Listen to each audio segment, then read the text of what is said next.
Então, a inteligência ela tem esses dois polos, o polo ativo e o polo passivo.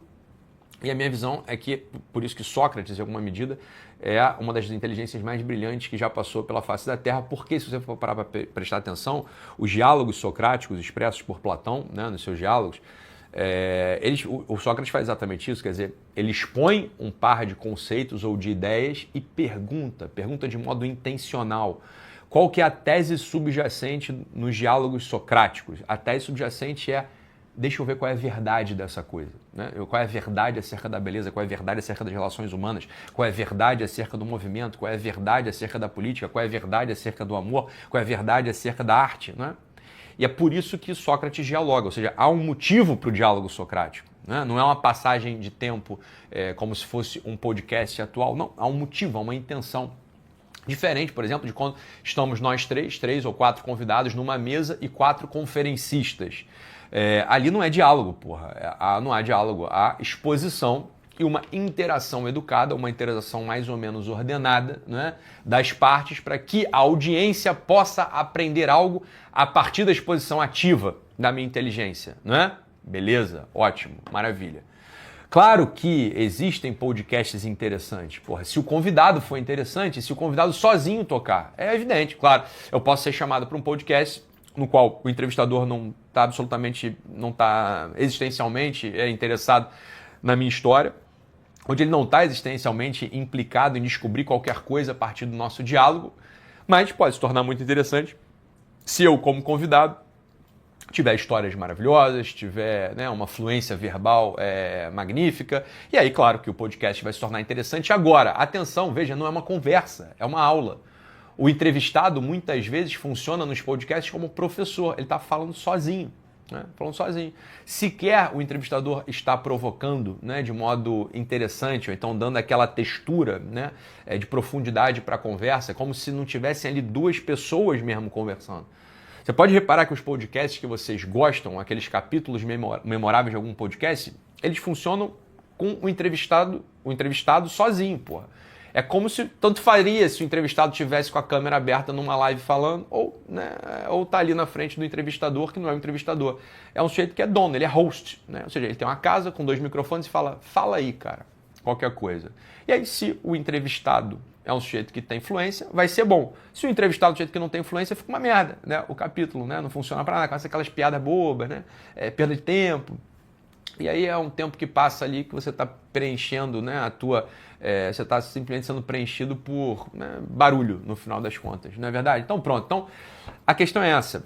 Eu não entrei nessa ciranda de podcast por isso, mas gostaria, né, a partir desse ano, em algum momento, de ter um programa de entrevistas com uma tese subjacente, ok? Então as teses eu estou desenhando quais são as teses interessantes. Aí eu sou uma pessoa interessada.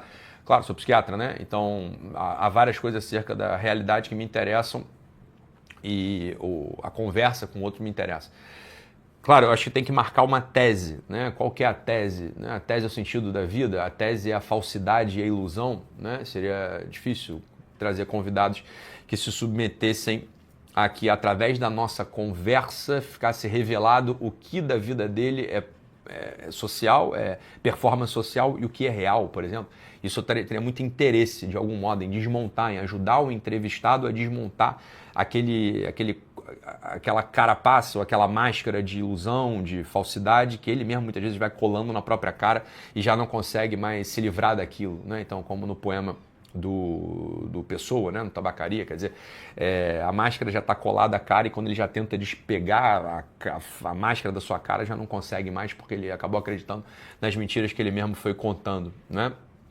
Então, são teses, eu estou investigando, estou botando no papel, né, estou começando a escrever aqui, voltei a estudar, né, já há algum tempo os antigos programas de entrevista, tanto nacionais quanto internacionais, me interessa muito isso. Seria qualquer coisa de psicanalítico, Gustavo Luiz? Acho que não, acho que seria uma coisa mais existencial, né, uma coisa mais existencialista. Será que é isso? Ou será que através da nossa conversa, a gente entenderia ou conseguiria elaborar dúvidas sobre a modernidade, sobre a contemporaneidade, né? Talvez se fosse um tema interessante, também fosse uma tese interessante para trazer os convidados, ou sobre as relações de poder também seria interessante, né? A gente falar sobre isso. O que eu queria era que não fosse um programa de entrevista limitador, né? Ou seja, limitado pela, sei lá, pela fama. Então, não. Sei lá, o Abu Janra, por exemplo, não sei se vocês lembram disso, mas no Provocações, programa de entrevista do Abu Janra, tem ali alguns episódios que ele traz moradores de rua. E são entrevistas interessantíssimas, porra, também. Por quê? Porque no final de contas o que o Abu Janra tá querendo investigar ali é o niilismo. Né? E porra, excelente, né? Vou entrevistar morador de rua, porque ali o niilismo muitas vezes até está estampado, já não acredita mais em nada, já não tem mais esperança, já não acha mais que o governo pode resolver, que os outros podem resolver, ele nem quer, ele nem acha que tem alguma coisa. O morador de rua muitas vezes nem acha que tem algo a ser resolvido. É isso aí, essa é a realidade, meu amigo. Conviva com isso, beleza? Eu faço minhas necessidades no metrô, eu como a comida que me dão quando dão, e se eu tiver que roubar qualquer coisa eu roubo e for preso também, com a diferença que faz, né? Tanto faz para ele, tanto faz, né? De um jeito ou do outro. Funciona, né? O Abu Janra ele pode entrevistar tanto, sei lá, o Clodovil num dia, o morador de rua no outro, sei lá, o Danilo Gentili num dia, o Fábio Porchat no outro, e vai dar na mesma, né? Porque ele está desinteressado, no fundo, ele está querendo mostrar essa face da poeira, a face do pó, a face de todo mundo vai voltar para o mesmo lugar, vai todo mundo voltar para o barro do qual veio e tanto faz o que você viveu até aqui. Essa é a tese do Abu Janra. Interessante pra caramba, né? Não é a minha pegada, né? Não é exatamente assim, não é isso que eu gostaria de promover a partir de uma interação com uma pessoa. Mas vamos lá, provavelmente eu vou começar, né? Tô desenhando isso, perfeito? Tô desenhando isso, acho que pode se tornar muito interessante um programa de entrevista, né? Em geral,